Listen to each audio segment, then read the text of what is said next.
détenus par les talibans, malheureusement, et qu'ils ont passé très longtemps dans leur détention. C'était l'opposition armée de l'Afghanistan, les ennemis de l'Afghanistan, les ennemis du peuple afghan, mais aussi ils étaient des amis de l'Afghanistan en Afghanistan et qui portent préjudice à tout le monde. Et on avait un grand regret de voir qu'ils ont passé aussi longtemps. Il s'agissait bien de deux humanitaires français, hein, c'est bien cela.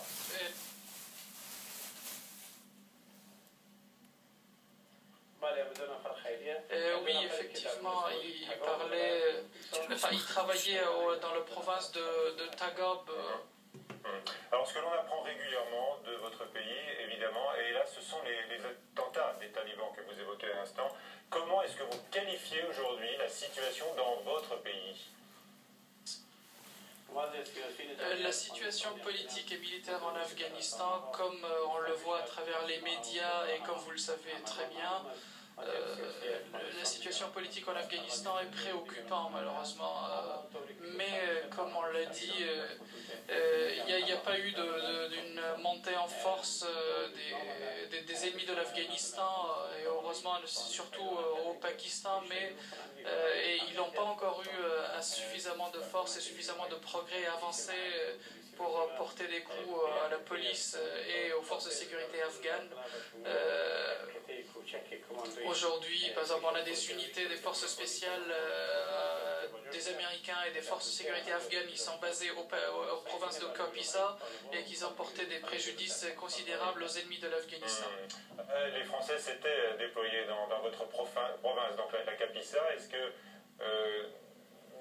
maintenant qu'ils sont partis, du moins les forces combattantes, vous vous sentez quand même fragilisé? Et qu'est-ce qui a changé pour vous?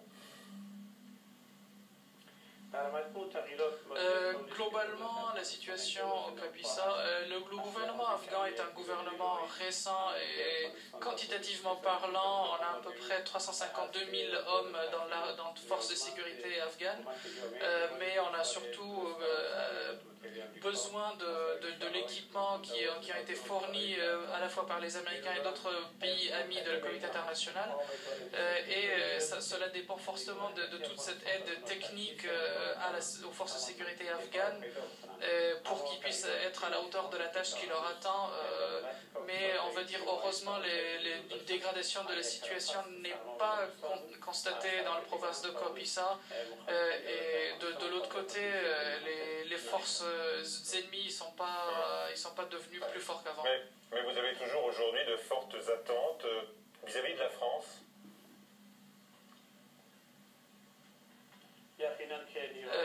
En effet, les forces de sécurité françaises ont été présentes depuis 10 ans en Afghanistan, où le pôle stabilité dans la province de Kaboul et province de Kapisa ont mené en bien de très grands projets pour stabiliser l'Afghanistan. Et surtout, je présente mes hommages aux 88 soldats français qui ont perdu leur vie. Je présente mes condoléances à leurs familles et je remercie la France pour tous les projets de coopération et développement en Afghanistan et toute l'aide qui ont été faits dans l'éducation, dans la santé, dans l'électrification, dans le domaine de l'agriculture et aussi l'irrigation en Afghanistan, mais aussi dans le système dans les constructions et l'infrastructure en Afghanistan, sont très appréciés en Afghanistan. Et au nom du peuple afghan, en tant que député, au nom du peuple du Kapisa, je présente tous mes remerciements et ma reconnaissance à la France dans la sécurisation et stabilisation et développement de l'Afghanistan. Dans quel délai maintenant est-ce que vous imaginez pouvoir vous passer des forces de l'OTAN,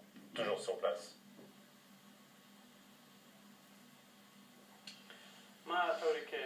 Comme je vous ai répondu tout à l'heure à votre question précédente, je peux vous dire que les forces de sécurité afghanes, quantitativement parlant, on a atteint notre objectif, mais de niveau professionnalisme et qualitativement parlant, on a encore beaucoup de progrès à faire, et la communauté communauté internationale, à travers le Conseil de sécurité, peut nous aider à empêcher les pays à ingérer dans nos affaires intérieures, notamment le Pakistan, parce que les bases de logistique et la formation des ennemis se trouvent à l'autre côté de frontière des Afghanistan.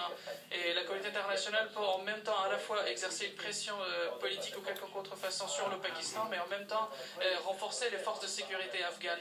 Et ce qu'on a besoin, c'est d'aider les organismes de renseignement en Afghanistan, des institutions de renseignement en Afghanistan. Depuis le début de cet entretien, vous parlez des ennemis de l'Afghanistan à propos des talibans, mais pourtant l'hypothèse de négociation avec eux avait été avancée, y compris même par les États-Unis. Est-ce que c'est une chose qui vous paraît illusoire un jour?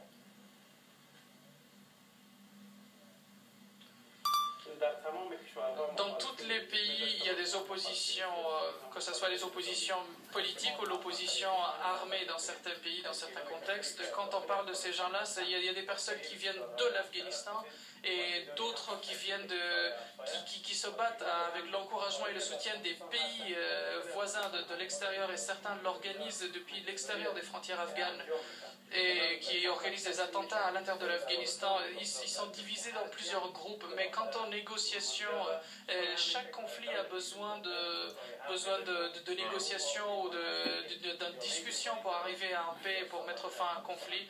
Et donc là, on a besoin de l'appui de la communauté internationale pour arriver à un certain paix. Donc c'est un processus politique où on a besoin du soutien politique de la communauté internationale.